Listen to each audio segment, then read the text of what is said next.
sida la socotiin Soomaaliya korontadeeda habka aan korontada u helno waxa rangaray dad yar oo private baahida wadanka oo dhan ma gaarsiisno magaalo madaxda kaliya hadaa fiiris xataa baahideeda ma ka wargaraynaysa inta aan hadda haysano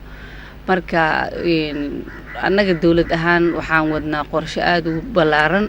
oo aan rabno korontada dalka oo dhan inaan sameeyno national strategy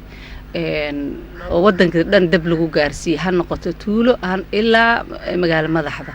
marka say taas u bilaabato waxa u baahan tahay Soomaaliya burburkii wax weyn u geystay ma jiro gridkii networkii korontada lagu xir lahay xataa ma haysano iska dhaaf tuulooyinka magaalo madaxda aanan haysanin marka qorshaheedii aan ku jirnaa qorshaha si loo gaarana waqti dheer ay qaadanaysaa dadka tuulooyinka ku nool sida ka warqabtiin dagaaladii dadkii oo dhan waa soo qaxeen magaalooyinka ku soo bateen si dadkii dib loogu celiyo nolol ugu bilaabato waa inay helaan dabka waxa waaye waa privilege qofka uu leeyahay nolosha asaasigeedii waaye haddii dab jirin nolol ma jirto dab markaan dhahay waxaan ka wadaa korontada markaan shirka ka qayb galnay waxaan u sheegnay dadweynaha Afrika wadamada Afrika oo ka soo qayb galay shirkaan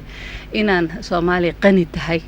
inaan haday noqoto shidaal haday noqoto petrol haday noqoto gas haday noqoto kheyraadka dabiiciga oo Ilaahayna siiyay oo Soomaaliya wadamada Afrika ku hogaaminaya ka mid tahay iska dhaaf Afrika caalamka oo dhan ay ugu horeyso marka fiirisid hawadeena hadii noqoto